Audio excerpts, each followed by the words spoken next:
And our second speaker today, our second distinguished speaker, Bapak Miftahul Huda, PhD. He's now based in University of Education, Sultan Idris, Malaysia. Welcome both of our distinguished speakers. And thank you very much. And I would like to address my honor to the director of postgraduate program UIN Dato Karawang Palu, who has allowed us to have this international conference for the first time.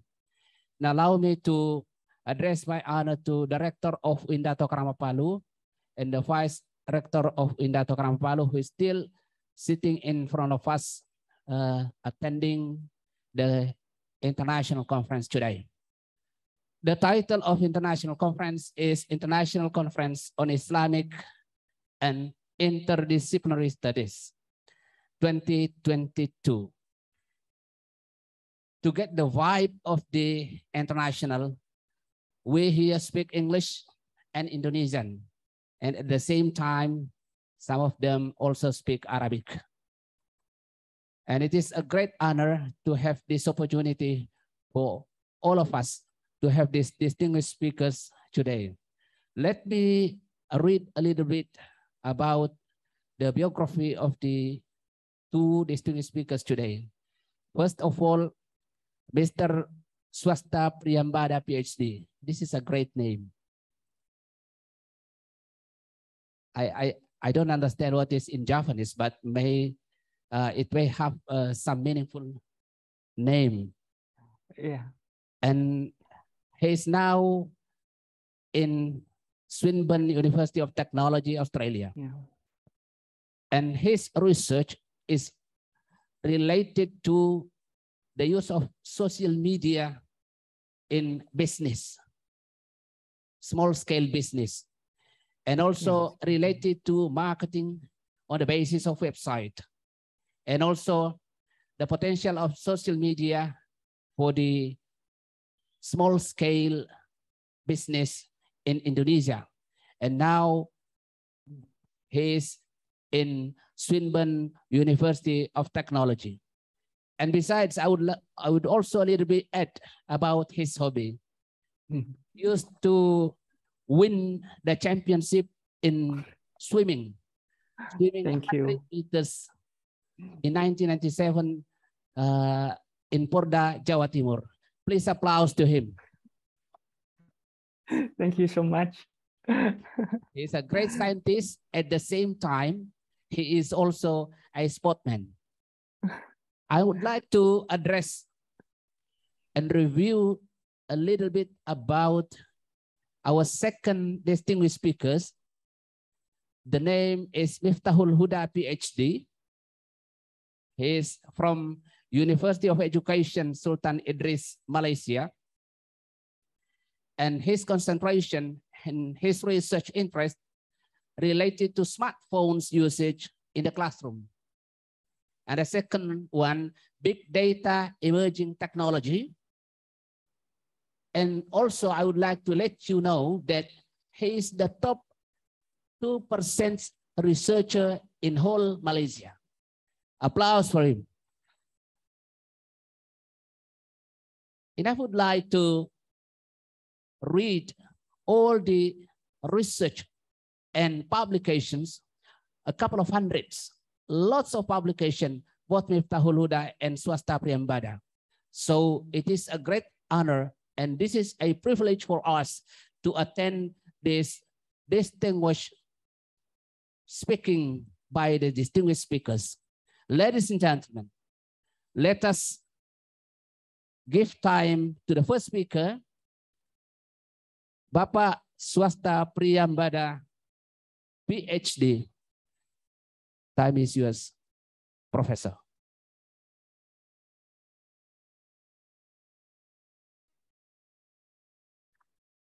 Thank you so much, Mr. Moderator. Thank you. Good morning, everybody. Assalamualaikum warahmatullahi wabarakatuh. Waalaikumsalam warahmatullahi wabarakatuh. It's nice introducing from the Mr. Moderator. Thank you so much. I'm happy. And yes, today, firstly, I would like to thank to the Excellency of Rektor Universitas UIN Dato Karama Palu, Professor Sagaf Petalongi, and then I would like to thank to Professor Nurdin PhD, my best friend, my senior in Swinburne University, and also as like my teacher also, who yes, we are close friends until I have accepted in Swinburne. And today, I would like to share my topic. This is called Dynamic Capability for Digital Business Transformation in Indonesian Creative Industry sector. Does everyone see my screen now? Yeah, sure. Sorry. Okay. Thank you so much. Yes. And I will begin my presentation with slightly introduction, and then research aim, methodology, until the finding and conclusion. We know that a phenomena of digital business transformation now is very related in worldwide, not only in Indonesia, but in worldwide. So why I choose the digital transformation as my topic now? Because previously I chose the small medium enterprises, but now a little bit broadly my topic to digital business transformation, because this phenomena has been very related with the development of business. So like the global competition, disruption of technology, and new customer expectation is influence the digital transformation. But recently, we have also the pandemic corona. So this is one of the, like the important or the trigger to have a digital transformation. And we know that when business have a digital transformation, that it's the business,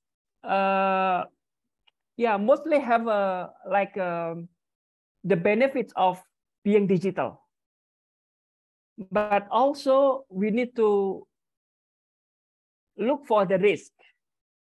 Why? Because digital transformation also have some risk, including the security of being digital.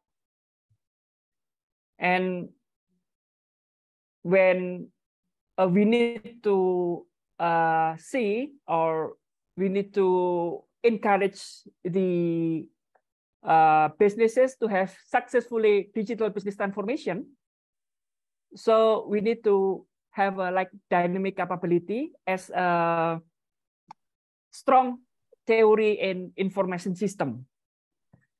And then for like the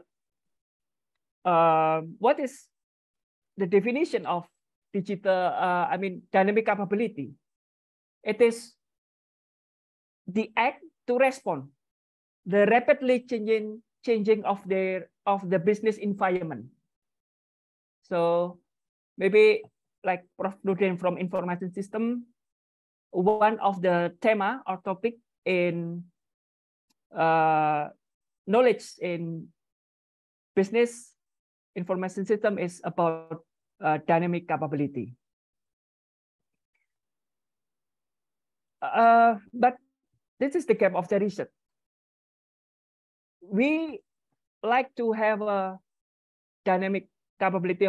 We have like to have a digital business transformation.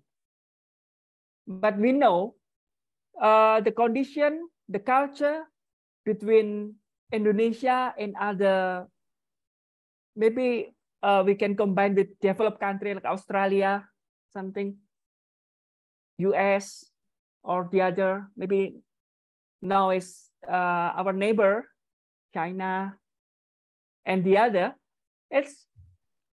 there's the gap, particularly the lack of evidence, the lack of evidence of the research, but also the other resource from like the finance, something, and also digital literacy of the human. But and my ideal is the first time, it's no problem with the business, all of the country, including developing country like Indonesia, to have digital business transformation. So this is the one of the reason why I choose this topic, the interesting topic. And yes, my ideas, the first one, when I try to read the many literature, it's also how to avoid the risk for implementing digital business transformation. We know that our country, Indonesia, has a huge of population, and most of them is, collected in Java, right? Sometimes I want to be in Sulawesi also to meet my brother, sister, PhD student, PhD candidate here. So yes, I focus in the research when I have done in the Java, especially in Malang, my city. So yeah, although there is a lack of resource, Indonesia have a huge potential of human resource to engage creative industry sector. It's like culinary until like game and developer, and then communication, vision, design, something like that. Because industry sector is the sector that have creativity, skill, talent, and being a motor of economic development in many countries. Yes, this is why I choose the study in Indonesia. I have to focus my research. I have the aim to explore how digital business transformation in the Indonesia creative industry sector taking place, and to investigate the applicability of existing digital business transformation related theories, strategic approach. So this is I want to explore also what's the theory related, because the first one, dynamic capability, is like some top down. I read from the other, literacy, but also I have a how to bottom up to explore what's the phenomena. So I choose mixed method. I conducted survey, and I also have a qualitative interview. So I have one certain Indonesian creative industry sector, and from this respondent, I choose, or I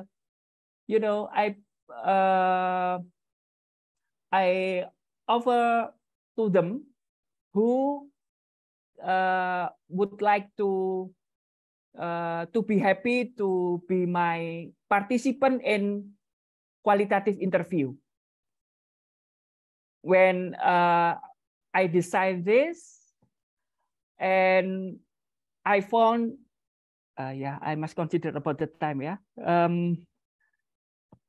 I found that this is 10 creative industry owner or manager to be my participant of the creative industry businesses. So this is from businesses, and the other 7 from the leader community, and 4 from the government representative relating information system, creative industry, and small to medium enterprises.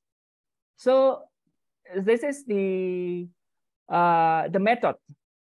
So from the idea, work in the literacy, and now I begin to implement in the methodology. This is important terms about what my research. We know that digital business transformation, according some expert of this knowledge, is a journey of business transformation.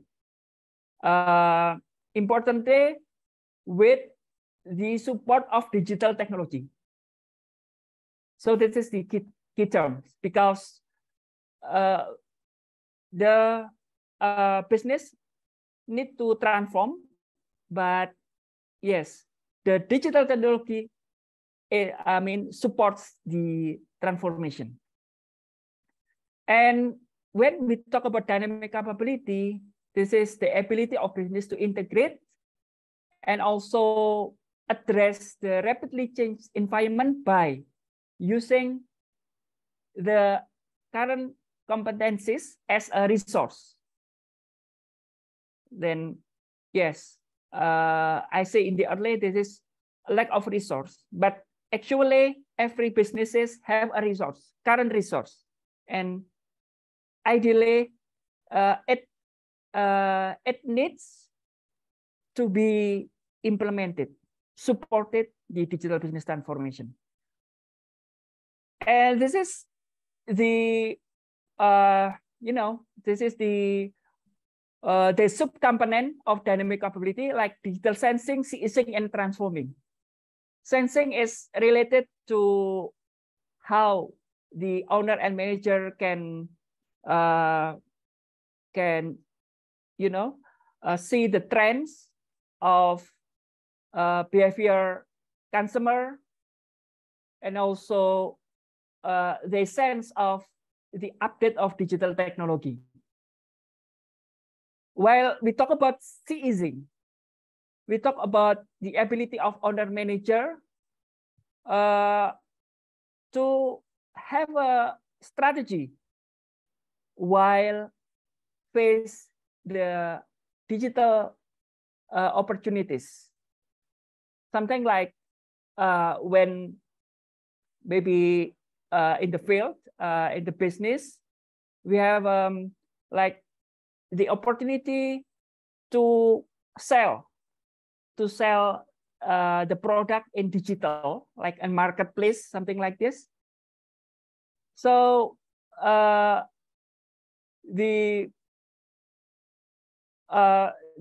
owner of businesses can apply this ability.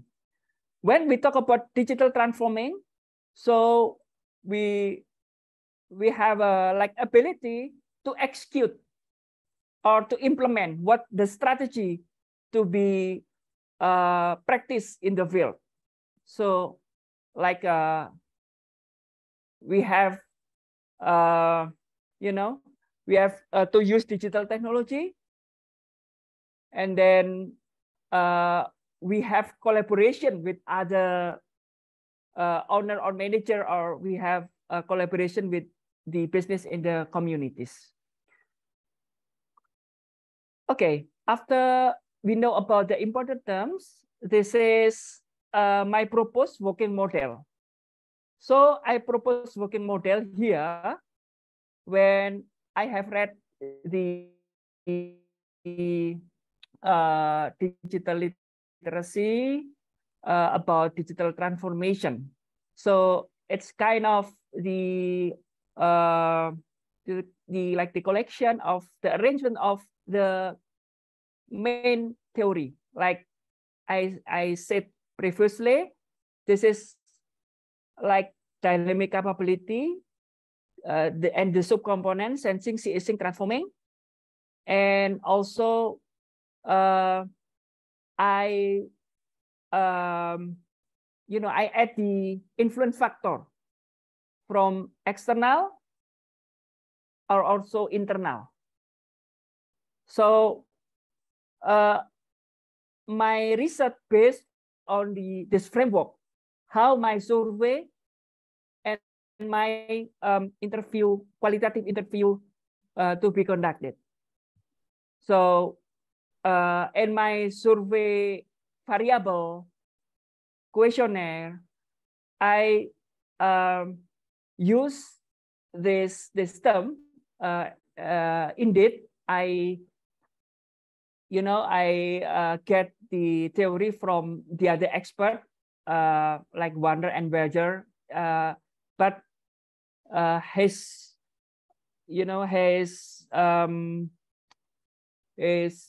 article is about dynamic capability, focus on this dynamic capability. Sorry, sir. You have 10 minutes. Okay. Would you kindly mix with Indonesian? Oh, yeah, kindly mix Indonesian because yes, our audience. Thank you, Mr. Moderator. Sorry. Okay. Yeah. Okay. Thank you. Thank you so much, Mr. Moderator. So, yeah. And after this, we investigate and we explore the digital transformation based on the working model. So I think everyone is know, yeah. And what is the finding of the survey? So most of them have a high level. That means level 4 and level 5 of digital sensing. They can sense the trend of technology, consumer behavior, something like this, and also have a level of high level. I mean 4 and 5, digital seizing and digital transforming. But the audience, I mean, the level is getting down, decrease. I mean, for it's the same level 4, but sensing is the higher level, and it down sizing in the level 4 and level 4 in the digital transforming. I mean, so this is the interesting finding that I begin. I mean, yes, I nearly submitted now. This is the finding that I explore more in my thesis, my dissertation. So when we talk about digitalization of business model, we know that I talked in the front that digital transformation is about the change of business model with the support of digital technology. So yes, they agree that 53 they agree that they have transferred their business to digital. So sometimes like the culinary art, maksudnya kuliner, it began to photo this product and sell in the marketplace, for example. And then I explore more what about the software of digital technology they have used, like software application, almost 100% virtual reality and blockchain. Wow, this is although this is small medium enterprises, but they begin to have a blockchain. yes, the financial aspect, as I proposed in the digital transformation strategies, is also have a like a, you know, it's not a high level. It's become the problem, the lack of resource. You know, like the level is mostly of them have a level 3 or 48%. So I also have from the interview, this is trigger and barrier. What influencing digital business transformation among creative industry businesses? So something like digital learning culture. I know Prof. Nurdin have a publication about the culture, how to adopt and adapt the digital technology, because I have referenced his article in my thesis. And also there is the barrier. We know that the mindset to be digital is also important. For DBT approach, it is, I mean, it's the evident, like almost 40% has channel focus. That means they operate their focus, their channel, like marketing, like from WhatsApp, from Instagram, and Facebook, the most popular in Indonesia. This is from the qualitative study also that, yeah, the level of maturity, digital capability maturity is different. I have the evidence from the qualitative, yeah. And this also, what's the community role and the government role? From the data, I need to categorize. So for example, the role of community role is facilitate collaboration between members. And yeah, they also have limitation. I mean, this is impossible when I just talk in the survey. So I have the qualitative interview. So finally, I have the updated working model. What is the new? This is the interesting thing that dynamic capability with digital sensing, particularly digital mindset, is very important in the first step of digital transformation. This is my, hopefully, my contribution to the knowledge from the perspective of dynamic capability. And also here, also from digital transformation strategy, that we need to right time to change, to have a transformation.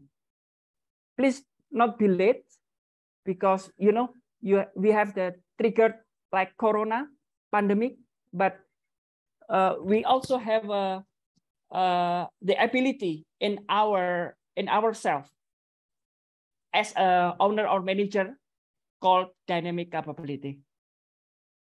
So this the updated working model, and this is the contribution to theory and practice. I think I have talked to you that dynamic capability, particularly the step of dynamic capability and also strategic management.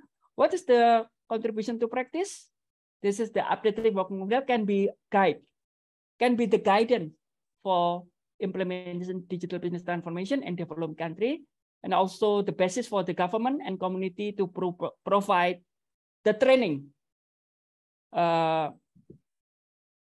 to have a digital business transformation. I think that's all for me. So I try to integrate what I have been doing as a PhD candidate from my idea, my digital literacy, and then the gap and our methodology until the finding and the contribution of knowledge that I think is the please remind me, Prof. Nurdin, Prof. Sekap, that I think in the like us friend, I mean audience, like PhD student, PhD candidates, ideally, what's the knowledge? I mean, what we need to have contribute to the knowledge is the contribution to the knowledge in our in our area. Thank you so much. Thank you. Assalamualaikum warahmatullahi wabarakatuh.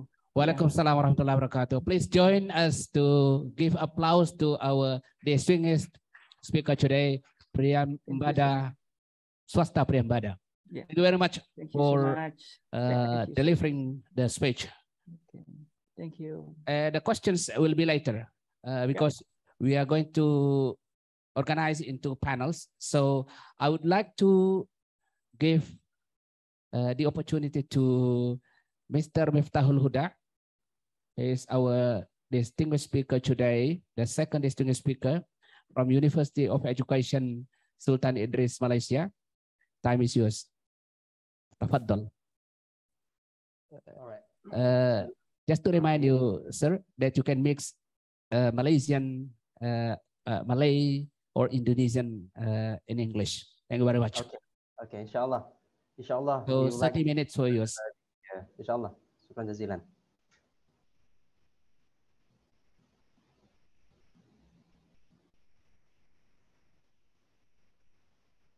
Disilahkan.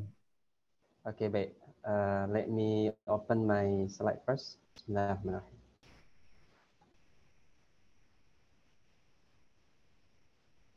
Okay, everybody can see my slide? Sure.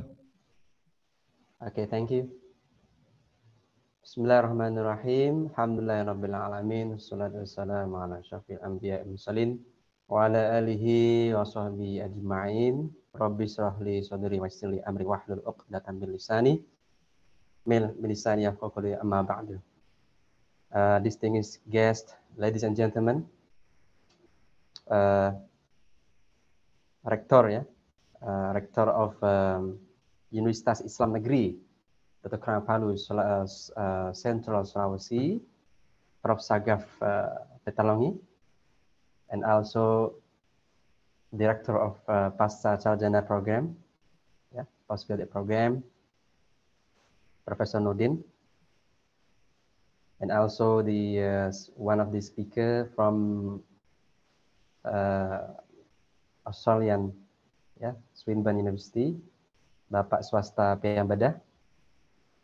Ya, apa kabar? Sehat ya Pak ya? Alhamdulillah sehat. Alhamdulillah. Good. Thank you. Alhamdulillah, Masya Allah. All right. In the last 2 weeks, in the past weeks ago, Prof. Nordin just emailed me, actually, text me, because we actually we are in one journal team in Hunafa Journal, where Prof. Nordin is the chief editor. So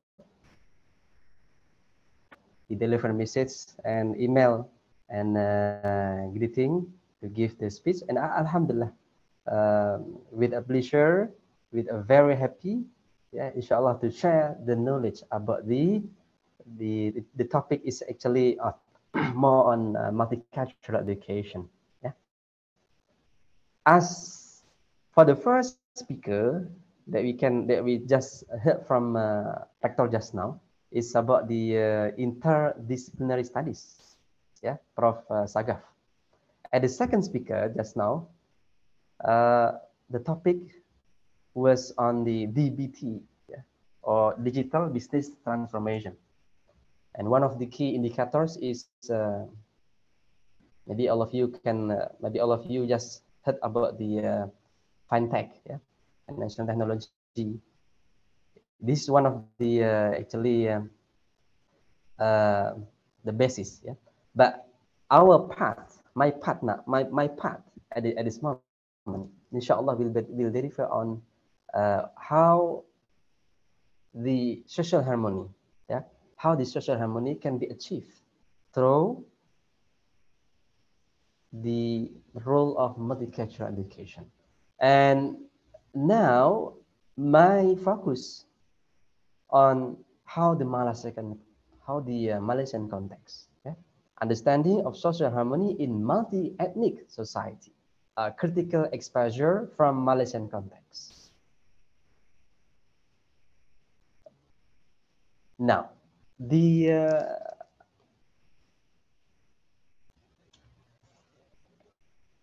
as we can see that the Malaysian context, yeah, like Indonesia has more than 250 million, but Malaysia consists of more than 30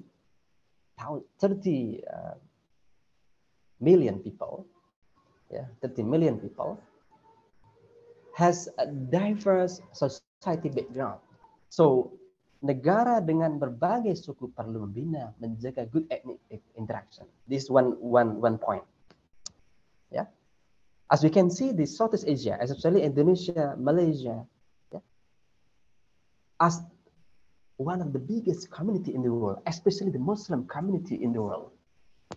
So they have a very good role actually to maintain how, although a part of diverse society background, but how the good ethnic interaction can be achieved. Yeah. Now, in the micro context, dalam konteks micro dapat melalui mutual understanding and respect.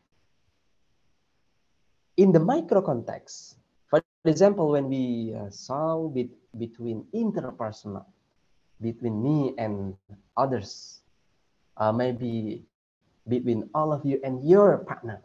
So from the micro context, it could be achieved through, for example, mutual understanding and respect. For example, from Sulawesi, from Bugis, for example, how the Bugis can understand Java, or Java can understand the Bugis. So this is apart from the diverse culture background, but we have one mutual purpose, mutual mission. What is it? Indonesia. Yeah. Jadi as noted by Indonesian Pancasila, ya, Bhinneka Tunggal Ika. Walaupun berbeda-beda tetapi sama. This is the one of the principle that everyone should understand and should practice. This is the context of Indonesia. In the context of Malaysia, how the micro context through the mutual understanding and respect, and how about the macro context, which is the bigger inspiration, the biggest pair, yeah, apart from the interpersonal. Now, dalam konteks makro meliputi kestabilan aspek politik, budaya, agama, dan ekonomi. Of course, when we talk about the macro context, then one of the elements that should be really maintained is how the political stability. And because from the political stability, then will produce the policy system, the policy making, the policy decision, and the policy, how the policy can be mutually understood and mutually accepted by all with diverse background. In terms of culture, religion, or even economic background, for example.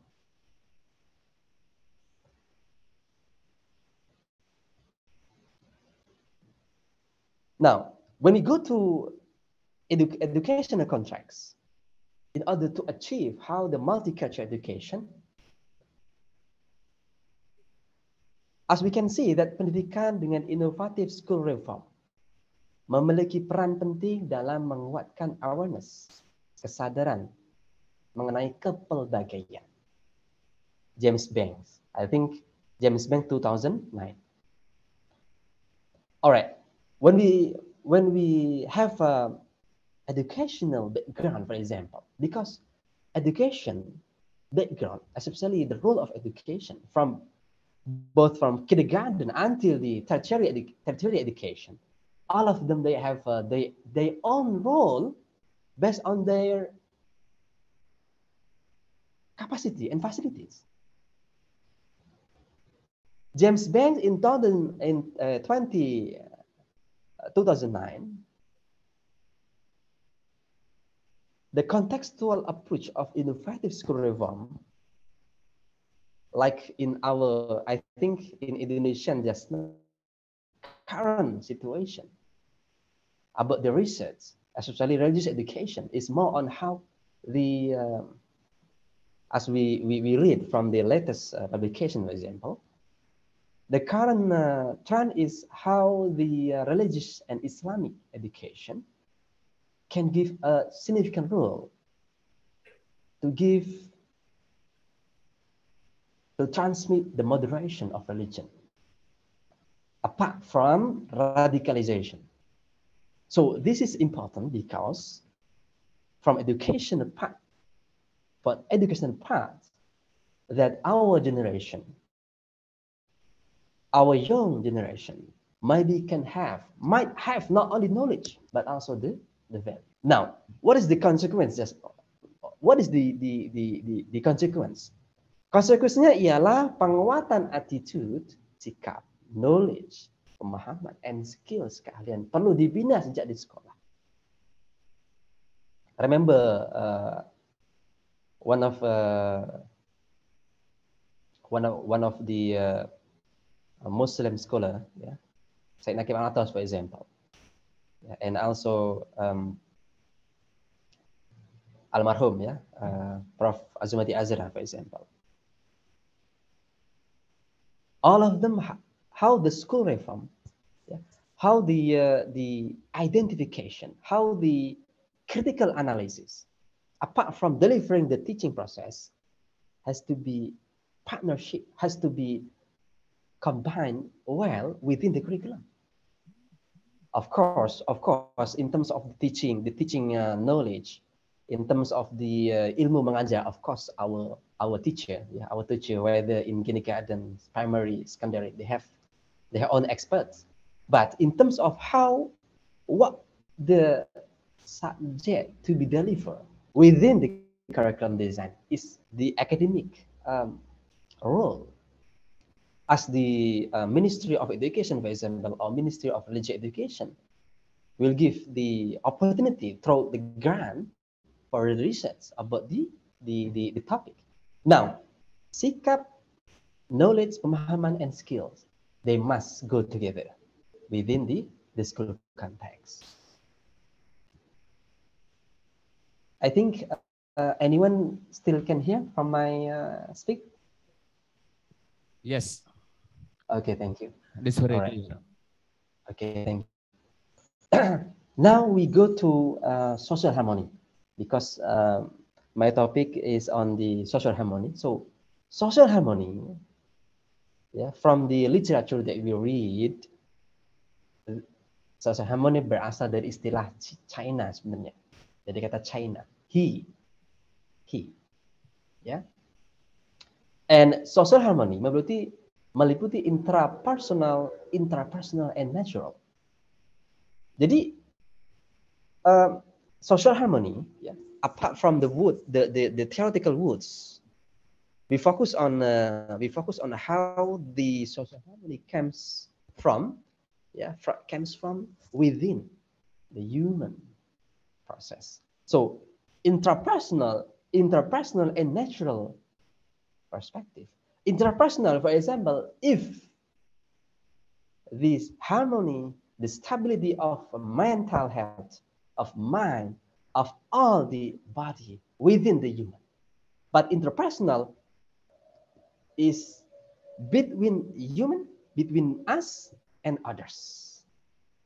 Yeah. Because, and also natural is how the human to the nature.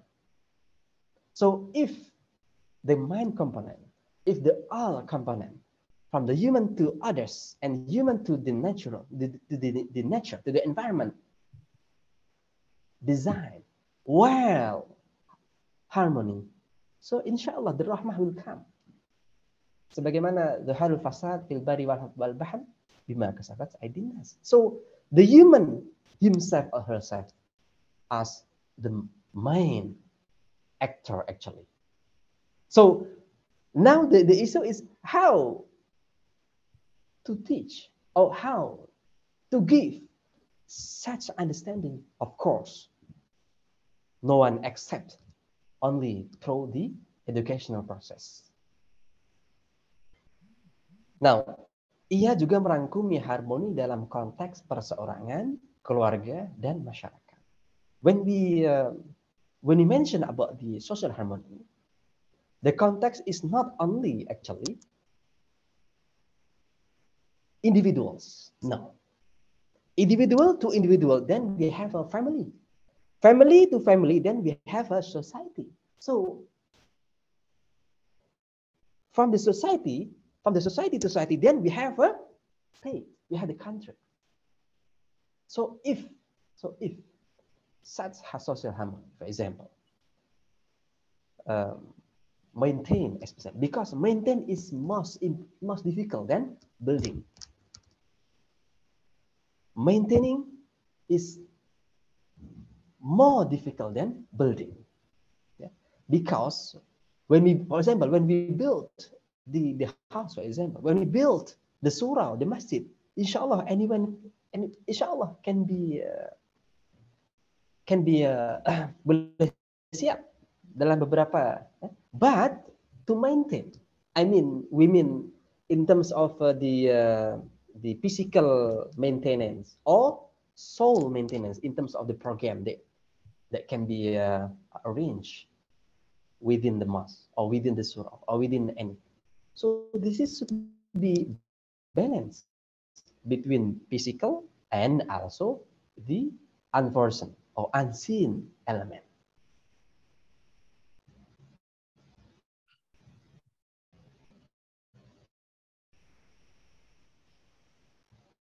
Now, this process to deliver how the diverse or how the cultural or racial diversity among the individuals with the diverse background. So it's also important for us to know multicultural education sangat sentral dalam membentuk racial awareness or kesadaran kepelbagaian suku, ya. Sehingga school culture, budaya sekolah sangat penting dalam mencapai pemahaman kepelbagaian budaya melalui school curriculum. I think this has the relations with the first speaker just now, yeah, Prof. Sagaf, yeah. He mentioned that the interdisciplinary studies that can be integrate, yeah, that can be construct to produce a unique outcome, especially how the critical thinking, for example, rather than textual thinking, yeah, to be integrate in the school curriculum.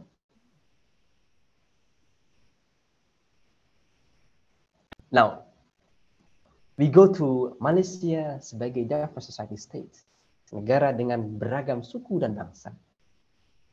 Dengan jumlah 30 juta lebih penduduk, Malaysia memiliki kepelbagaian suku yang meliputi Melayu, China, India, Sing, Iban, dan lain-lain. Sehingga perlu menguatkan stability dalam membina keharmonian sosial. Alright, Malaysia and Indonesia. In historical background, in historical perspective, we have a Nusantara, yeah? Malay or Nusantara Archipelago. But during the colonial period, yeah,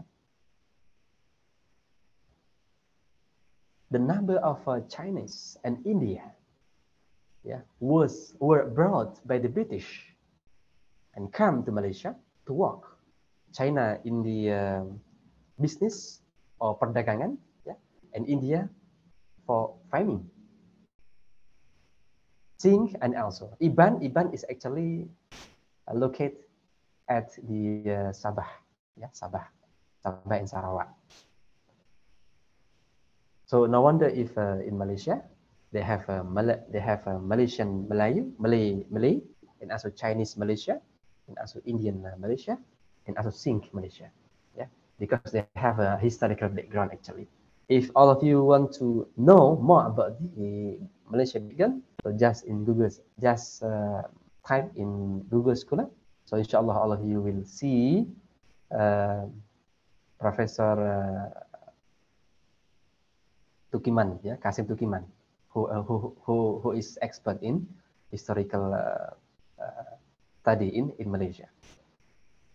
Now, because the diverse background that they have, so they should have how the stability could be conducted, how the stable, yeah, the country with stability is very important in terms of stability of the economy, so social politics, even in the society, for example.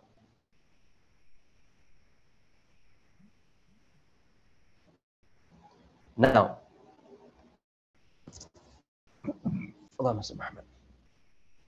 the approach or pendekatan social harmony melalui pendidikan multicultural dalam konteks Malaysia.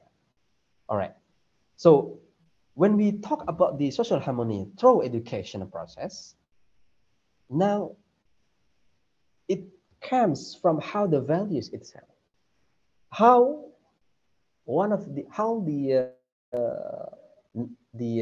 moral values, for example, yeah, moral values, for example, respect, understanding, integrity, for example, yeah, they should be transformed. Not only just talk, but also practiced.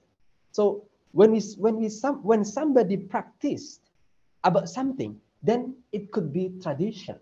For example, if the Muslim, for example, the Muslim Al-Sunnah wal Jama'ah, they conduct prayer Jum'ah, or they conduct dhikr together, Yasin Tahlil. So they have vision. So it is the same when the values can be practiced by the Muslim believers, especially, or religious believers. So it might be a tradition. Then the tradition cannot be achieved, cannot be implied without the practice itself. So one of the best rule, one of the best tools to fulfill, to embody, yeah, to give the values is through education setting. And educational setting, of course, through multicultural society. And multicultural society, which is the society with the diverse background, how to achieve, yeah, to have a social harmony in the amidst in the diverse or racial diversity background. So this is the flow actually, yeah? The flow. So now, where is the curriculum is here, education sector, and this is the values that the values moral values, 16 moral values that should be conducted, that should be adapt, not only adapt, but also adopt among all the Malaysian. The first is respect, love, justice, freedom, courage, cleanliness, honesty, care, cooperation, simplicity, gratitude, rationalism, community kindness, independence, honesty, and quality. So all of such moral values actually are represented from one of the principles in Rukun Negara, or we call it in Indonesia Pancasila, but in Malaysia they have Rukun Negara, yeah, which is kesusilaan. Yeah. Kesusilaan, yeah, is the third part of the Rukun Negara.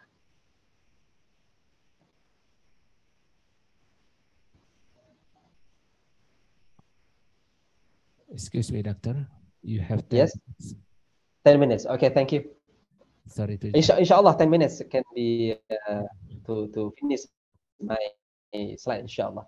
Now, how the values, such values, I think in Indonesia and Malaysia almost the same about the values. But now the issue is how the values, how to ensure the values can be delivered, can be practiced among the generation especially. So tradition of course include school life, persekitaran sekolah, and also society life, bermasyarakat, and keluarga. Now, which one the first one? Which one the first? I think anyone, all of you, yeah, agree that of course from keluarga, from home life, yeah, as the yeah, when we rationally thought that of course from the home then to the society, ya, dari rumah kemudian ke persekitaran, sebagaimana al-ummu madrasatul ula. So from the home actually, yeah. So the balance between the home, school, and society are the brilliant role, yeah, are the significant role to create the individuals with multicultural awareness. Yeah. Now, pondok pesantren of course here, masjid here, basic masyarakat.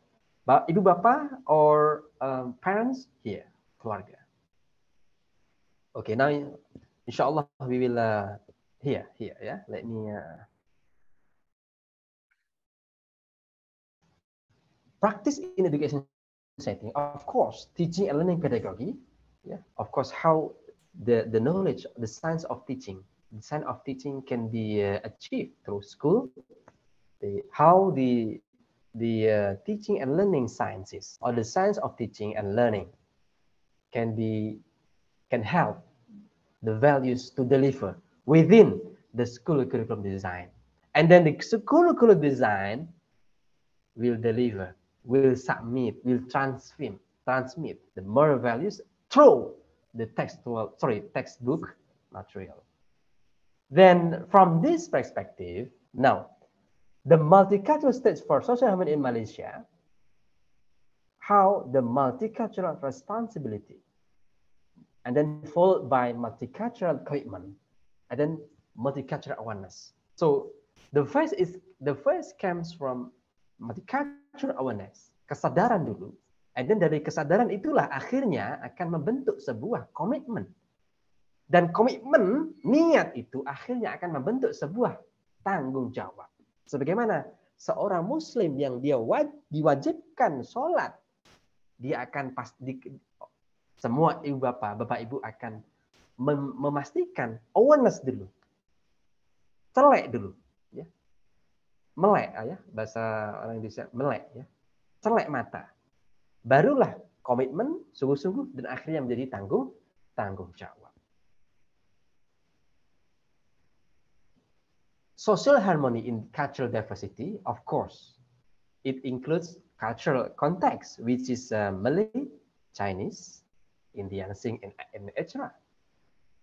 Social harmony in diversity consists of how Islam, Hindi, Christian, Sikh, and other religions can live together within harmonious context. And social harmony in indigenous language indigenous, like for example, Malay, ya, Malay, Chinese language, ya, bahasa Melayu, bahasa China, bahasa Tamil, bahasa lokal, ya, bahasa pribumi, for example. Now, how the stage of social harmony as the main achievement of multicultural education in Malaysia, knowing how to live well, practice and knowledge and practice, then qualified to reflect with experience, pengalaman, and then to act in ways that appropriately express their religious and ethical commitments. So this knowing, tahu dulu, practice, and then bagaimana itu akhirnya menjadi sebuah pengalaman, dan pengalaman itu akhirnya akan menjadi sebuah kebiasaan. Now, knowing how to select information, knowing how to manage information, and knowing how to distribute information.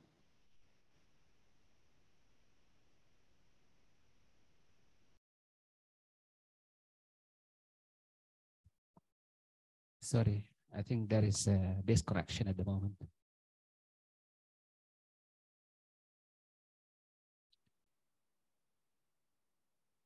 This is one of the impact of technology.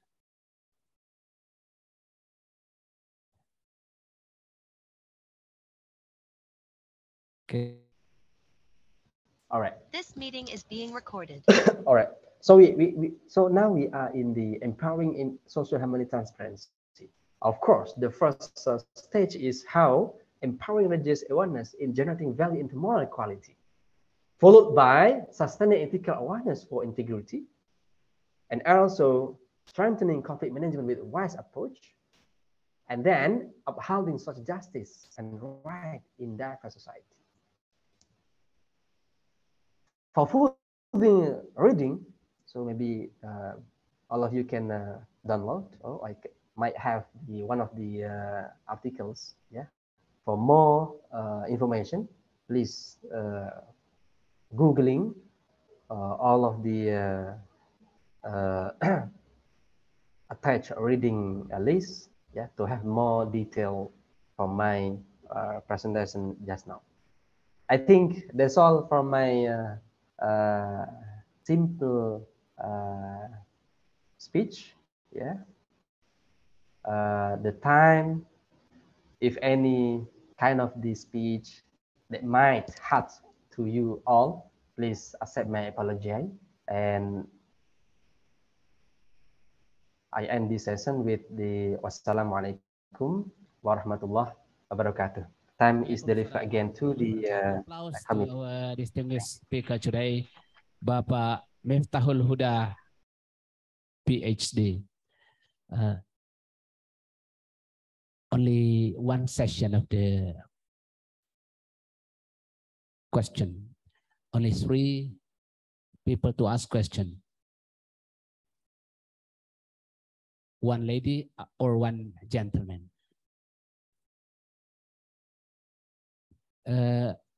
Please kenalkan nama, kemudian to the point ya, to the point. Kemudian sampaikan ke speaker yang mana, speaker 1 atau speaker 2. Kalau speaker Pak Rektor kita sudah tidak ada, so please address your question. You can also mix in English if possible. Kalau Sergafur pastilah.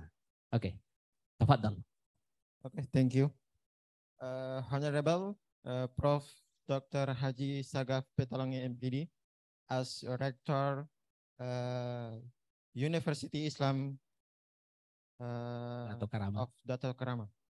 Honorable Professor Haji Nurdin SPD SOS MCom PhD as Director Postgraduate Islamic State University of Dato Karama.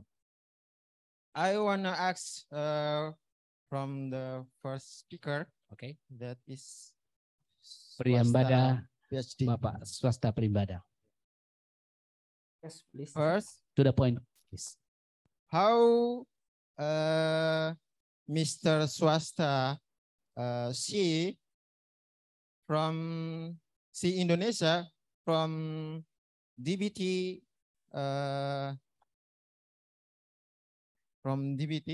and Yeah. DBT opportunities. Yes, DBT opportunities. Oh, do you mean yes, DBT opportunities? So, do you have many insight from for Indonesia? As we know, Indonesia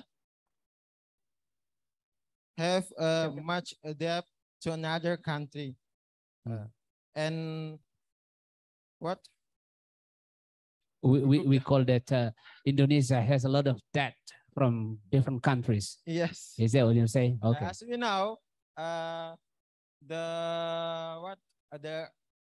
increase from business Indonesia is more slowly. Okay. And we know today now is 5.0 is very much the increase and transformation. How your insight for Indonesia? Yes. Thanks, Mr. Thank you very much. The point is, how about the Indonesian opportunities related to digital business transformation? And the second one, Indonesia is a country who has much debt from other countries. So how this opportunity can be made? This is the point. Sir Gafur? Yes, please. Time is yours.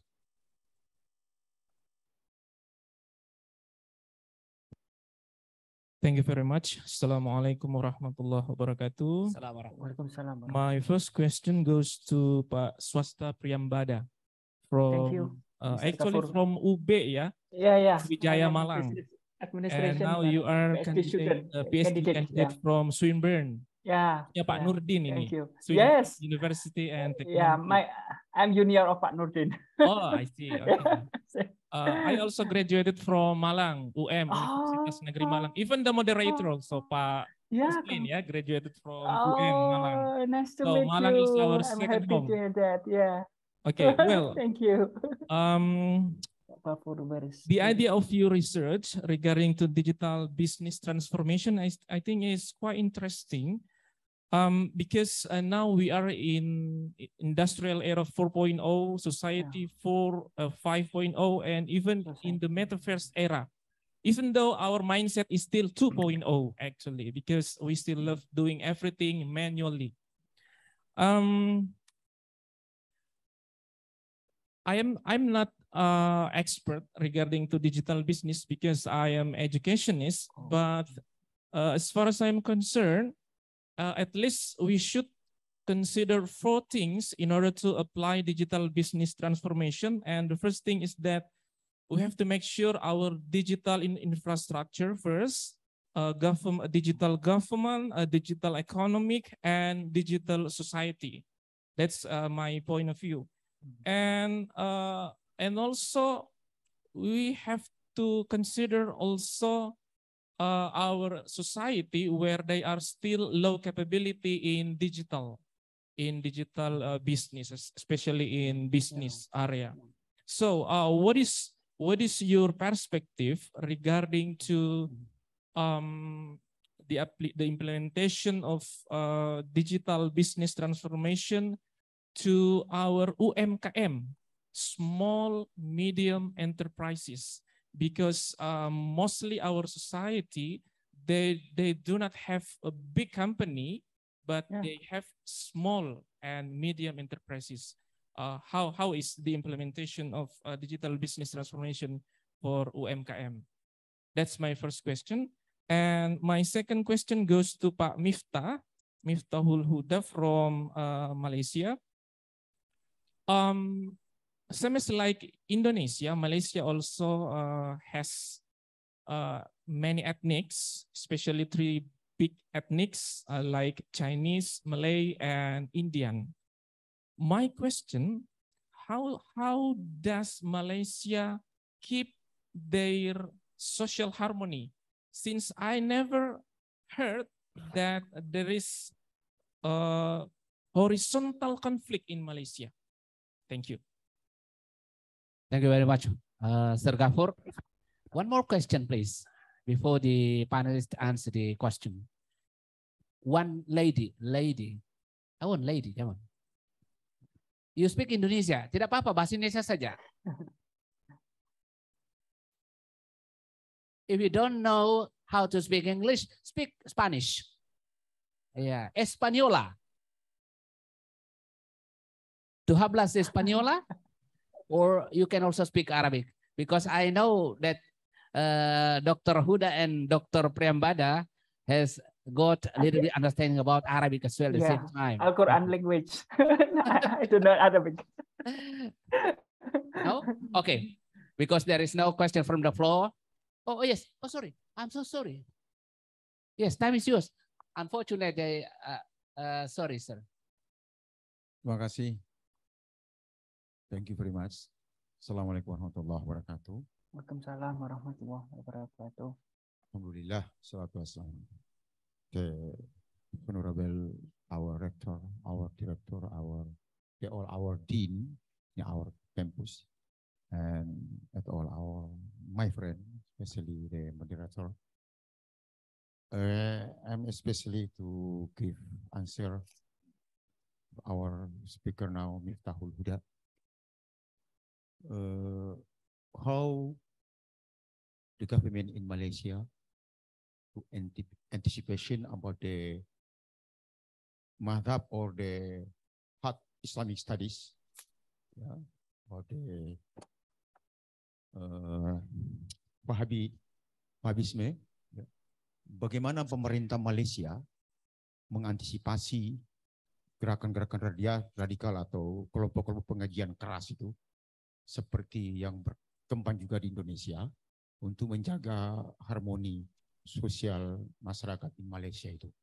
Karena Asia itu, spesial ASEAN itu menjadi sasaran kelompok-kelompok radikal membawa pengajian untuk bahkan membiayai massa yang mengikuti pengajian-pengajian itu yang biasa mereka jelimet dan sukar dipantau oleh pemerintah melakukan pengajian akhirnya melahirkan kelompok-kelompok radikalisme atau kelompok garis keras yang agak mengganggu paham-paham keagamaan yang mengantarkan kita untuk mendidik masyarakat supaya menjaga keharmonisan itu. Makasih. Thank you. Thank you very much. That's a great question from our doctor candidate. This is Pak Sagir Amin. He's one of the member of Majelis Ulama Indonesia Kota Palu.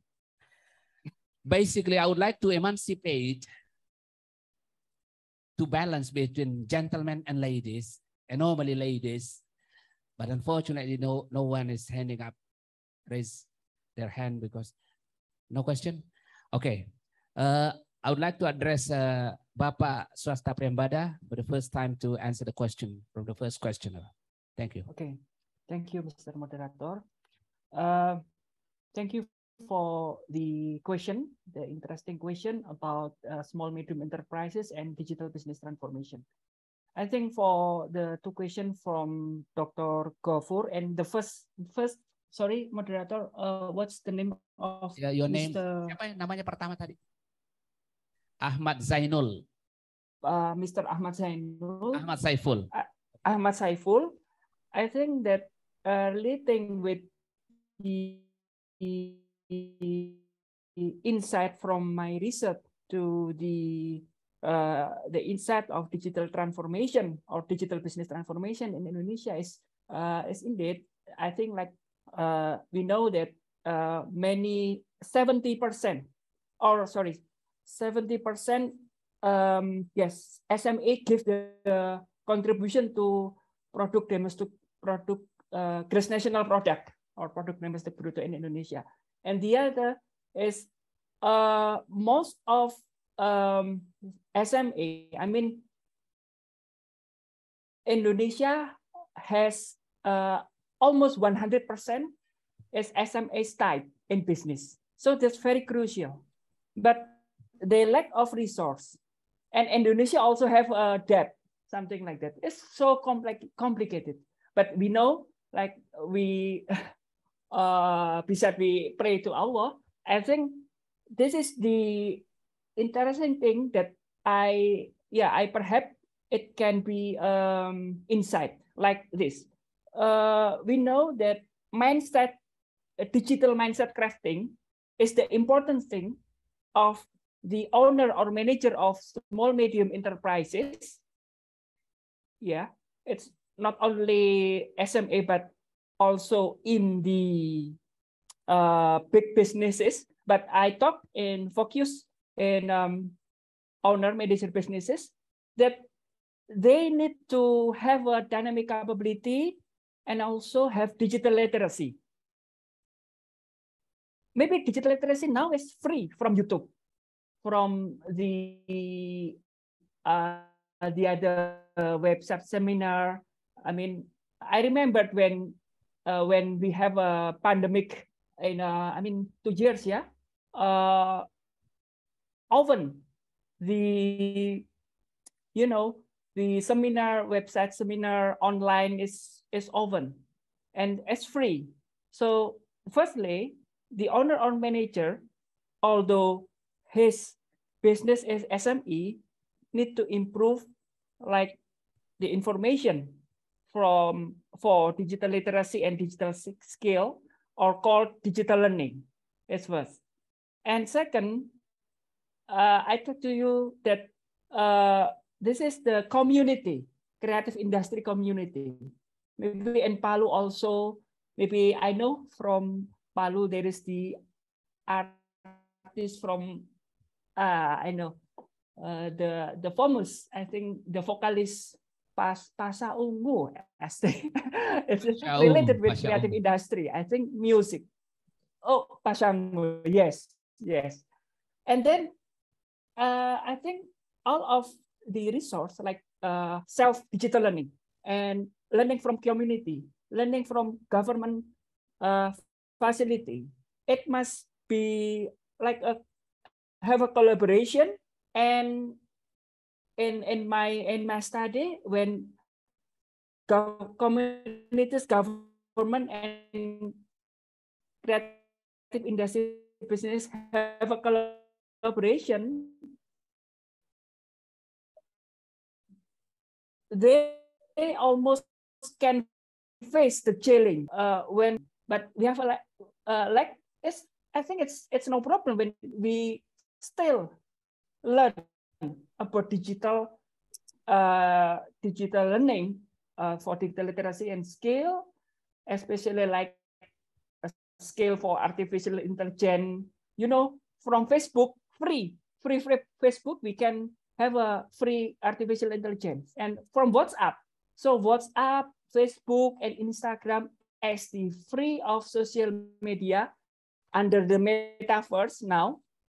I mean, it's a one tools, digital technology tools to have to begin the digital business transformation. So it's about lack of resource. It's about a lot of debt. I think a lot of debt. Yes, this is the problem of our country. But you know, now is the YouTuber in you know, everyday life, like Deddy Corbuzier, maybe from Jakarta, and the other friends. They're creatives, so they know how to make income from this digital technology, and this is free. I think this is free. YouTube is free, but we need to be sportive. How to make like competencies that consumer like, and you know, there are many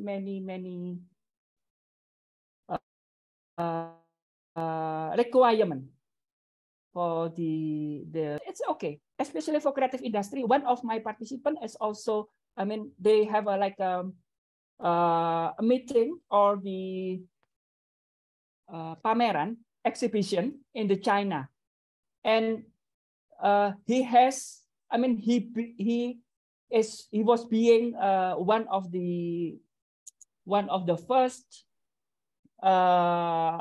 yes, the best of his I mean his art, I mean this design, communication, visual product. And he yeah, the Chinese government or the exhibition I mean penyelenggara acara memberikan ia prize, win, like the money, something like this. Our country has a debt, but most important thing is the individual. The individual must well, I mean, must healthy, something like that. So every country, I think it's the challenge now is for the money and for the, you know, like the challenge of the have a inflation, something like that. But yeah, every country has also a policy like our, and build up like collaboration between, like in my study, give the digital learning to people, that maybe in the neighborhood and the tingkat RT RW, they can have a Google Meet also to have digital learning. So this is my perspective to address the problem about lack of digital literacy and also for the economic. Maybe Pak Zainul and Pak Gofur have asked again, please. Thank you. Thank you very much for the answer. I think we move to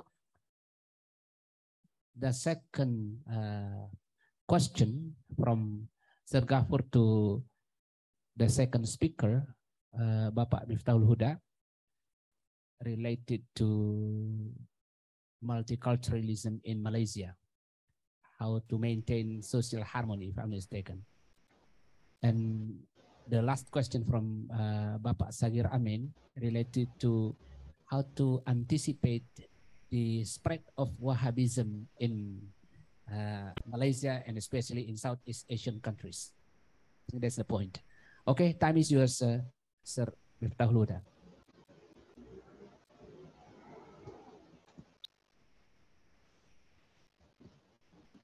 Okay, thank you very much, the coordinator, for the question. Tadi siapa yang bertanya tadi berkenaan how to maintain? Yang bertanya Yubi ya, dari adalah Bapak Sagir Amin, how to maintain. Bapak Sagir Amin. Okay. Tidak, Bapak Sir Gafur bertanya tentang how to maintain social harmony in Malaysia. Whether we know that there are 3 big ethnics developed in Malaysia. Bismillahirrahmanirrahim. Ya, oke. Baik, pertama adalah how to maintain social harmony. Yang kedua adalah how to manage, ya, how to cut the spread of the Wahhabism. Baik, jadi social harmony ya. Jadi begini, semua aspek, ya, kita berbicara mengenai sistem dulu ya di Malaysia. Ya. Baik, di Malaysia, hal ehwal ya agama semuanya adalah diatur oleh pemerintah, kerajaan. Kalau di sini panggil kerajaan, pemerintah. Baik, sehingga termasuk campaign ya, kampanye. Nah, kampanye jangan sebar maklumat yang dirasa kurang ragu. Ya. Jadi selalu keluar iklan tak pasti jangan kongsi. Itu bahasa Melayunya. Tapi kalau bahasa Indonesianya adalah kalau dirasa ragu, ya, was-was jangan terus, ya, jangan teruskan atau jangan dikirim. Nah, maknanya apa? Maknanya adalah peranan untuk memaintain itu tidak hanya pada level individu saja, tetapi juga pada level government. Melalui apa? Kalau dalam hal ini ya Kementerian Komunikasi ya. Itu memang rajin mengkampanye. So begini ya, misunderstand itu kan dia berasal daripada maklumat sebenarnya. Maklumat yang dirasa ada unsur kecurigaan atau injustice. Ya. Nah, sehingga kita ibaratkan seperti kita ingin membendung banjir, bukannya kita bendung banjirnya, tetapi kita bendunglah sungai yang nantinya akan mengeluarkan air ketika nanti dikhawatirkan akan membeledak ke area penduduk. Sama. Jadi pastikan maklumat-maklumat yang ada unsur kalau di Indonesia sara ya, unsur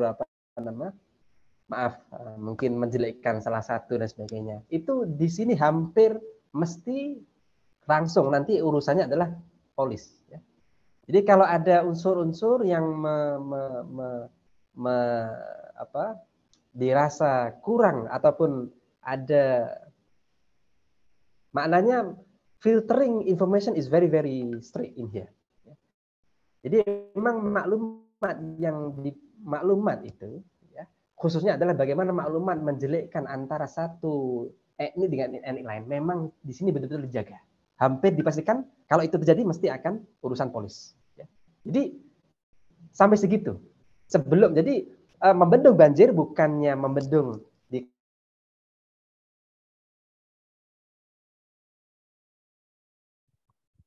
digital system.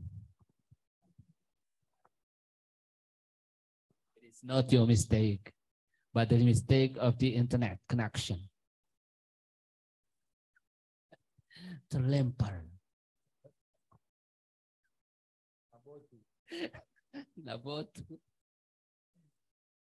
Disinilah akhirnya maklumat. The filtering of information is one of the most significant tool. Ya, sebelum ke arah pendidikan. Ini belum yang lain. Ya, termasuk pendidikan. Ya, pendidikan agama contohnya. Itu dia telah diatur oleh, kalau di sini ya Jakim, Jabatan Agama Islam, Jabatan Kemajuan Islam Malaysia. Itu di wilayah pusat. Kalau di daerah, di provinsi, dia ada Majelis Agama Islam Negeri, ya, atau kita panggil provinsi lah, ya. Provinsi di Malaysia ada 14 provinsi. So mereka ada, dan setiap provinsi dia ada daerah, ada pejabat macam kita KUA lah ya, KUA. Baik. Jadi peran KUA itu bukan hanya sekedar urus agama, bukan. Dia adalah memastikan kurikulum sekolah agama. Sebab di sini sekolah agama adalah under government, ya. Sama seperti di Indonesia ya, ada MIN, ada MTSN atau MAN dan sebagainya. Ya, di sini pun sama, tetapi di sini lebih sistematik ya. Maksudnya begini, maksudnya adalah kurikulum yang disediakan itu memang betul-betul berasal daripada falsafah pendidikan kebangsaan, falsafah pendidikan negara lah. Kalau di kita ya berarti ya tidak, yang intinya sesuai dengan Pancasila ya, begitu. Jadi memaintainnya adalah bermula daripada sekecil api sekecil api pun dia akan mudah di investigate ya. Itu the first answer ya. Jadi harapannya soalan pertama ini menjawab lah ya, boleh menjawab. Baik, yang kedua adalah berkenaan dengan faham-faham yang selain daripada Ahlussunnah wal Jamaah ya. Baik. Sebagaimana yang saya jelaskan tadi bahwa urusan agama termasuk hal mesti ada kebenaran, ada izin daripada Majelis Agama Islam. Sehingga termasuklah imam semua adalah dilantik oleh Majelis Agama Islam, baik itu provinsi ataupun provinsi lah ya, kalau dalam ini provinsi. Nah, sehingga kader-kader yang disediakan itu of course akan difilter dulu, disaring dulu. Sekiranya yang pemahamannya nyeleneh, contohnya pemahamannya lain, maka dia tidak akan diberi SIM ya, lesson. Kalau di Indonesia ya kita ada. Jadi di sini itu lesson itu bukan hanya lesson driving saja, tetapi juga lesson mengajar ada. Lesson memberikan kuliah di masing-masing surau pun atau musola pun ada. Sehingga mereka-mereka yang memiliki perbezaan ya, yang bertolak belakang dengan apa nilai sebenar daripada Ahlussunnah wal Jamaah, termasuklah Wahabi, kemudian Ahmadiyah, kemudian Syiah dan sebagainya, yang bertolak belakang dengan prinsip Ahlussunnah wal Jamaah, maka tidak akan diberi lesson. Dan sekiranya orang ini bersikukuh untuk memberikan kuliah di masing-masing surau, maka kalau terdapat ya ketahuan, ya maka dia akan didakwah.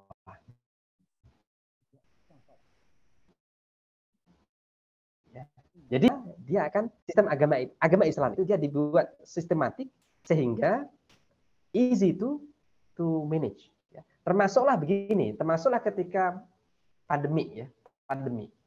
Jadi begini, ada satu maklumat daripada kerajaan pusat, pemerintah pusat, ya, contoh PKP dan sebagainya, dan termasuk protokol kesehatan sebagainya, dia akan di-deliver saja, akan di-forward saja, ya, daripada kerajaan pusat, daripada pemerintah pusat di-forward ke pemerintah provinsi akan di-forward ke pemerintah daerah dan sebagainya.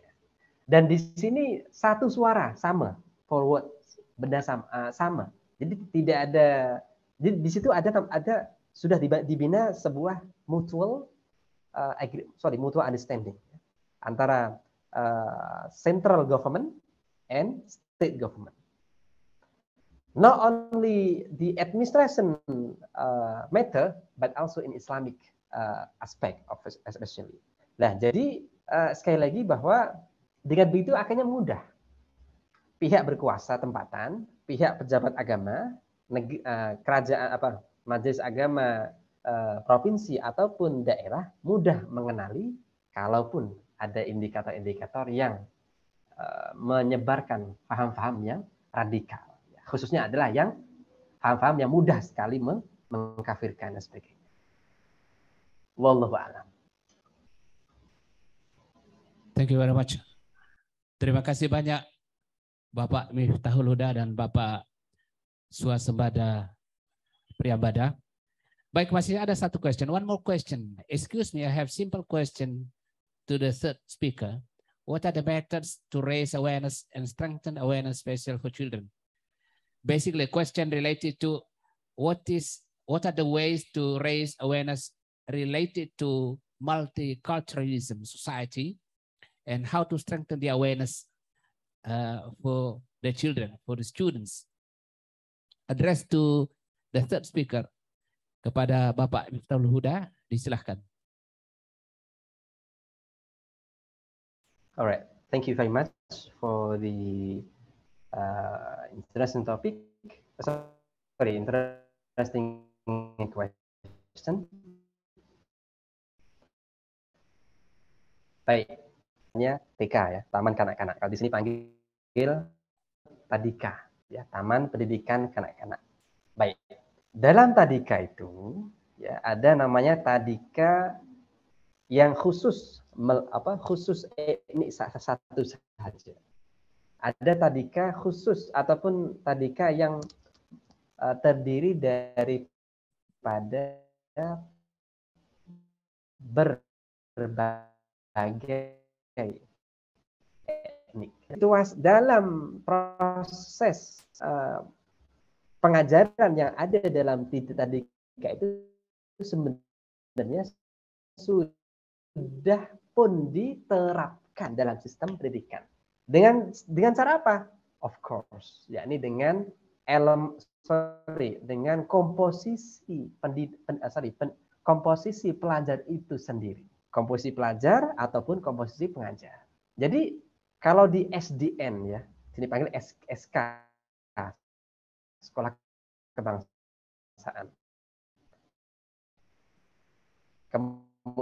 Tadika, ya, Tadi Bangsaan ataupun SDN, kemudian SMK, Sekolah Menengah Kebangsaan ataupun SMA ataupun SMP, dia telah pun dikomposisikan dengan cara apa? Dengan cara adalah pelajar-pelajarnya tidak hanya satu etnis saja, tetapi daripada pelbagai etnis. Ini dari segi sistem. Baik, sekarang dari segi bagaimana menerapkannya dalam proses PDP, of course, kalau murid-murid yang beragama Islam, dia akan mempelajari pendidikan Islam. Kalau murid-murid yang bukan beragama Islam, contohnya, dia akan diberikan mata pelajaran pendidikan moral ataupun moral education. Nah, dalam moral education ataupun dalam Islamic education subject, dia ada adab bagaimana bermuamalah. Di situ diajarkan.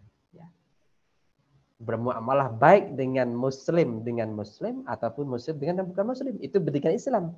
Dalam pendidikan moral pun diajarkan bagaimana etika bermasyarakat. Itu kalau dalam SK dan SD, SMP ataupun SMA. Kalau di kita ya, SK dan juga SMK. Baik, kemudian untuk level, jadi begini, racial awareness itu telah pun dibina mulai sejak kindergarten sebenarnya. Melalui cara apa tadi? Komposisi pelajar. Yang pertama komposisi pelajar. Yang kedua adalah activity pembelajaran yang mengandungi semua elemen. Dan yang ketiga adalah model perizinan. Maksudnya izin untuk mendirikan sebuah sekolah TK ataupun Tadika swasta, khususnya swasta ya, dia mesti melalui kelulusan daripada Kementerian Pusat. Kenapa? Untuk memastikan bahwa murid-murid yang beragama Islam perlu diberikan hak sewajarnya. Contohnya apa? Contohnya ketika, kalaupun dalam, contohnya ya, pemakanannya dijaga. Meskipun dia terdiri daripada pelbagai agama dan etnik, tetapi mesti mengikuti prinsip-prinsip, contohnya makanannya dijaga. Maksudnya apa? Maksudnya adalah tidak, ataupun makanannya adalah halal. Meskipun non-muslim itu ada kecenderungan untuk makan yang bukan halal, tapi ketika berada di tadika mesti mengikuti prosedur pemakanan ya, kehalalan dalam pemakanan dan sebagainya. Kemudian adab dalam interaksi dalam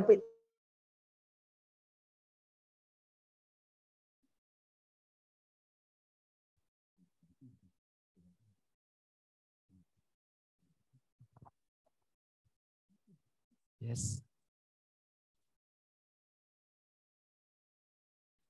Nabotu again.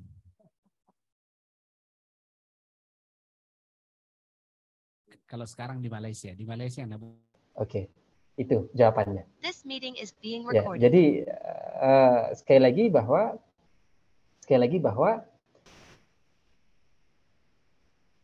anak-anak itu kan dia kecenderungannya adalah meniru. Meniru dari siapa? Meniru dari guru.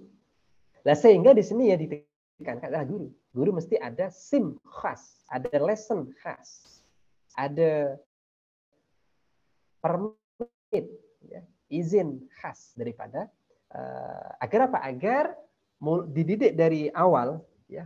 Maknanya adalah rasa awareness itu tertanam sejak awal, ya. Wallahu a'lam. Okay, thank you very much. One more question, Bapak Swasta Priyambada dan Bapak Miftahul Huda. Ada satu pertanyaan. One more question from the floor. Please.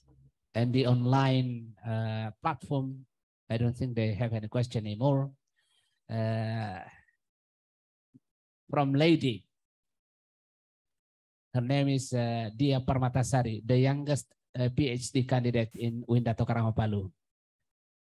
Time is yours. Dia.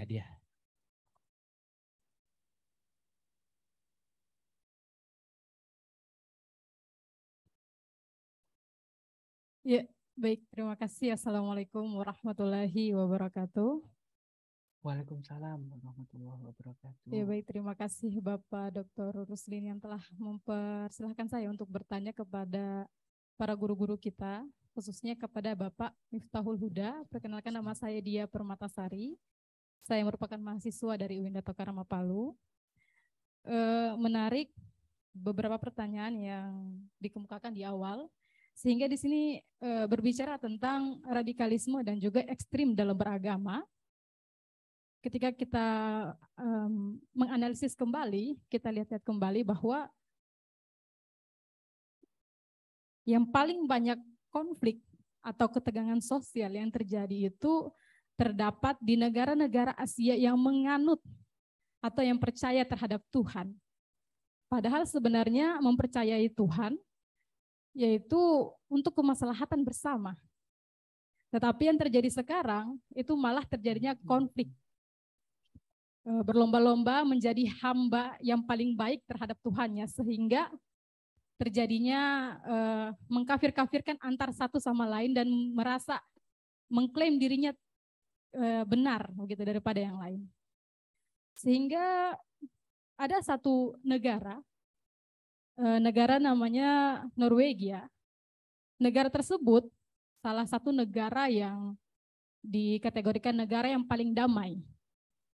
Tetapi negara tersebut tidak percaya dengan Tuhan. Ada salah satu buku yang ditulis yang berjudul Masyarakat Tanpa Tuhan. Bagaimana masyarakat tanpa Tuhan ini hidup damai dengan keluarga, sosial, bersosialisasi sangat damai, dan mereka bahkan mengikuti aturan pemerintahan.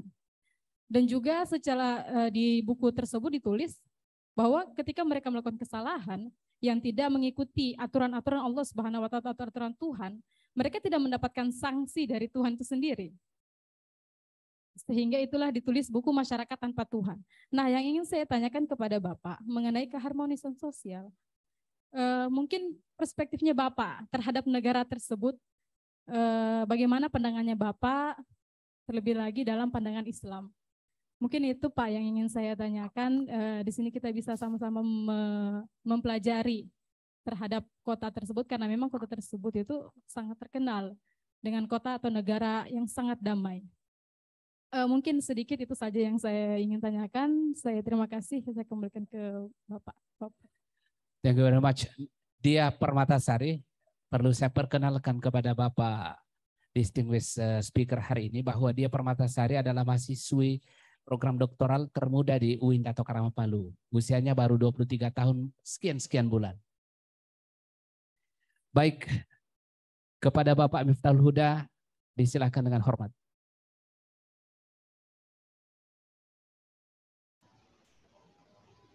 Masya Allah. Very deep question ya. Baik. Jadi begini. Sebelum kita memberikan review ya ataupun ulasan mengenai satu buah kawasan yang memiliki tingkat harmoni yang tinggi contohnya. Jadi kita mesti tahu bahwa memang betul prinsip beragama adalah dia agar dapat mengenali dirinya dengan baik dalam kaitannya dirinya dengan orang lain, kemudian dengan orang lain, sekarang dengan orang lain ataupun dengan dirinya dengan Tuhan, dengan Allah. Baik.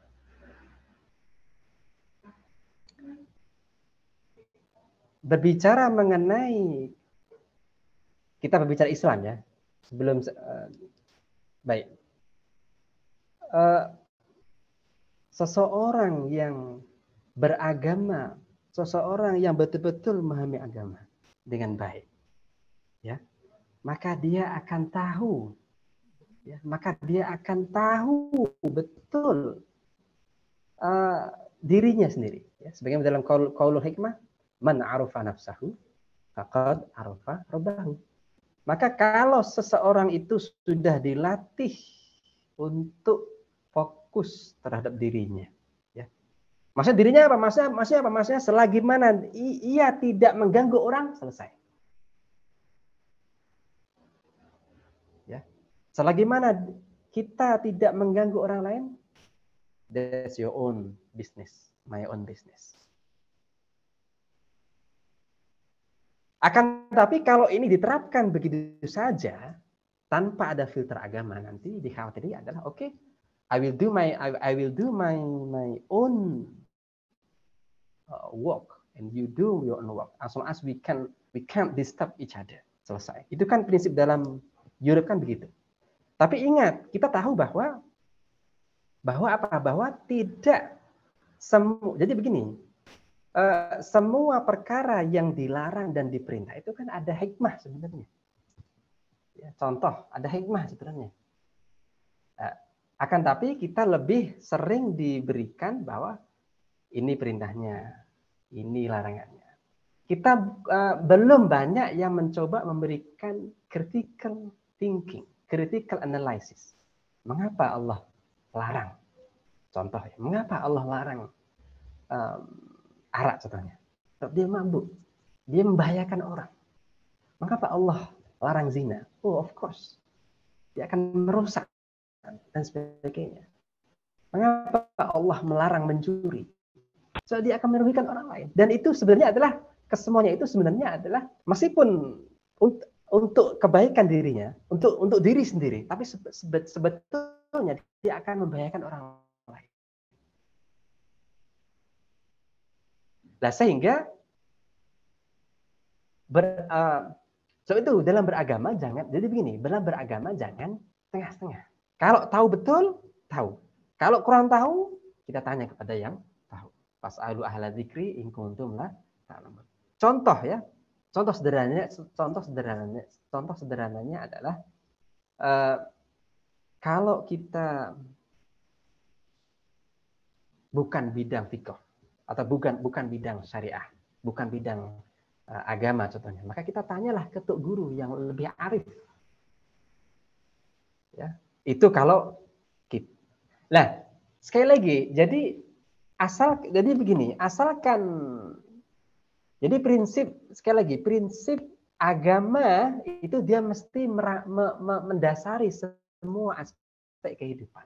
Tapi begini ya, dengan catatan adalah beragama yang betul-betul bukan tekstual, bukan sekedar teks saja, tetapi juga konteksnya, tetapi juga ulasan, huraian yang betul-betul jelas.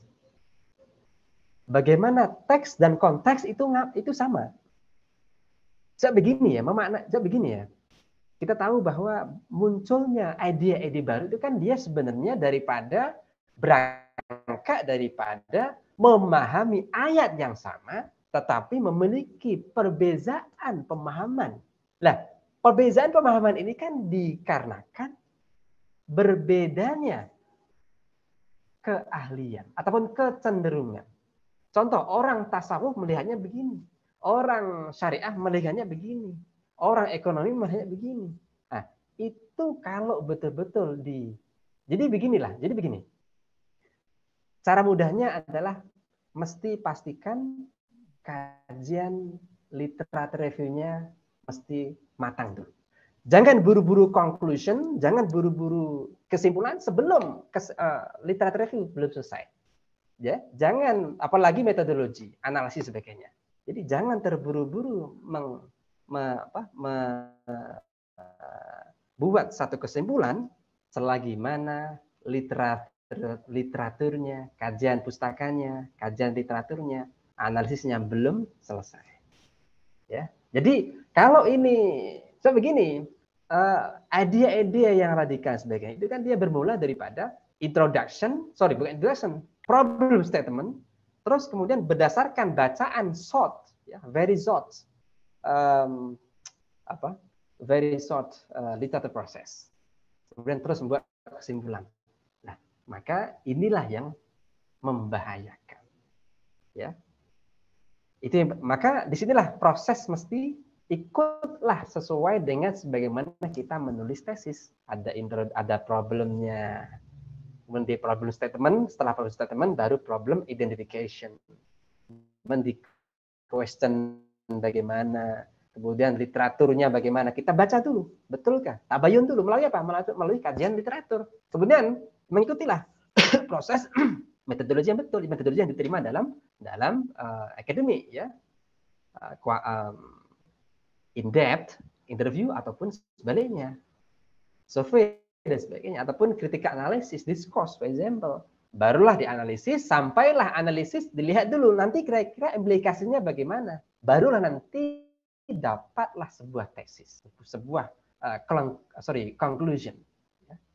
Jadi jangan terburu-buru membuat satu conclusion selagi mana proses literaturnya dan sebagainya belum dijalankan dengan baik. Kemudian di negara-negara Western countries, all of them mereka mengamalkan bahwa freedom maknanya selagi mana tidak mengganggu orang,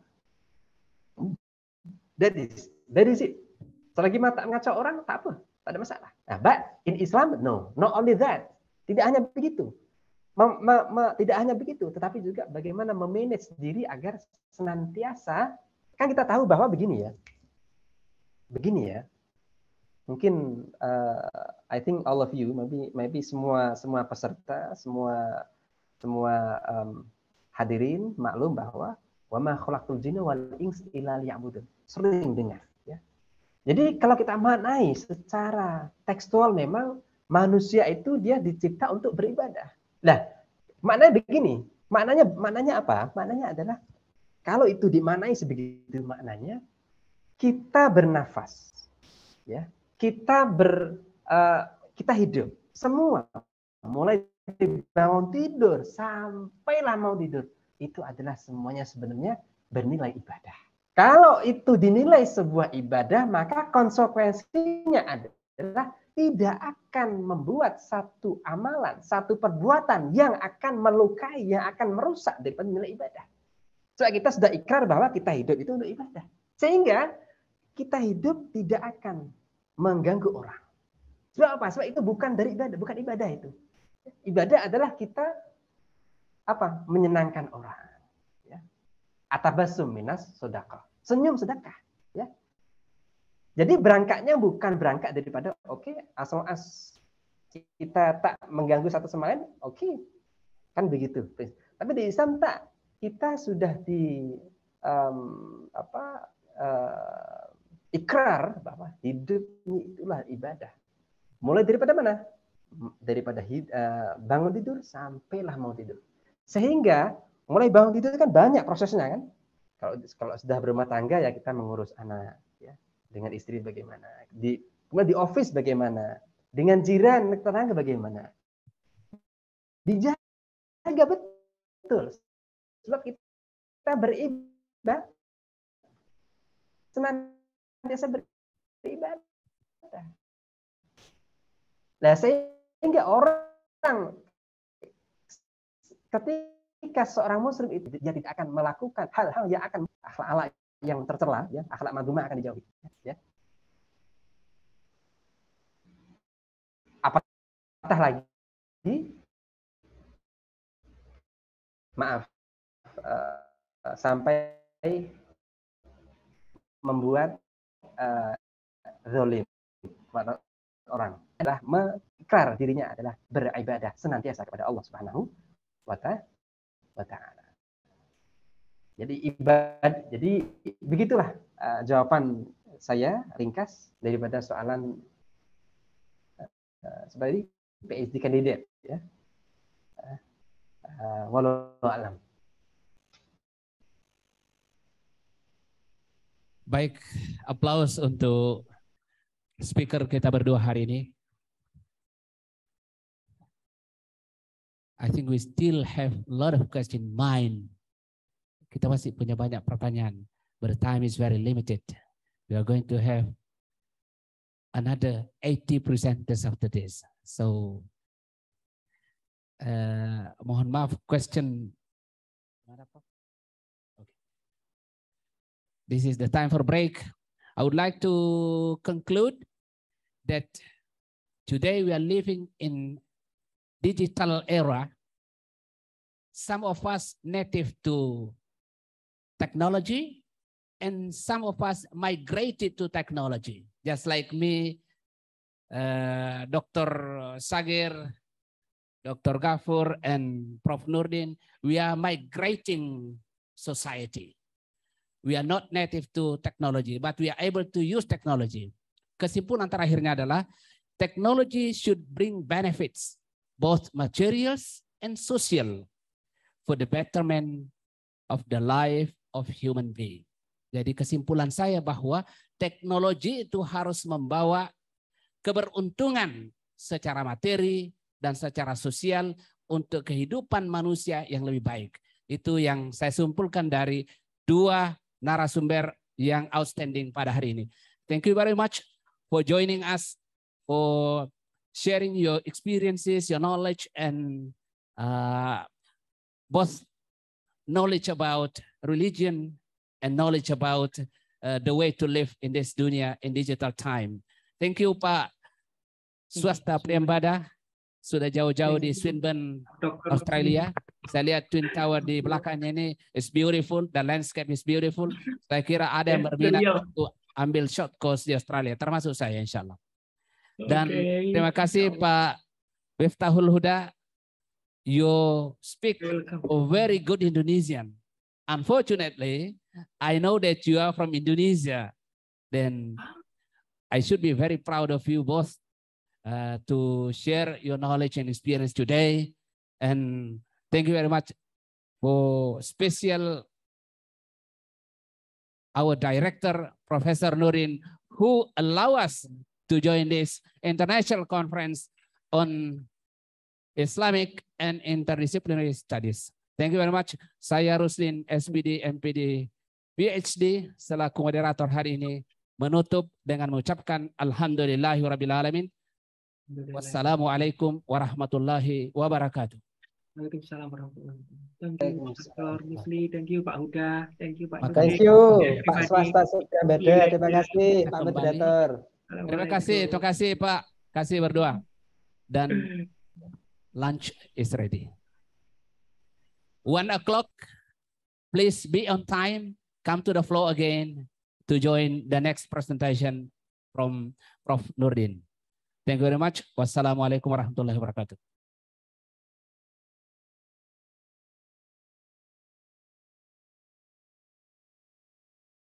Ada pengumuman dari panitia.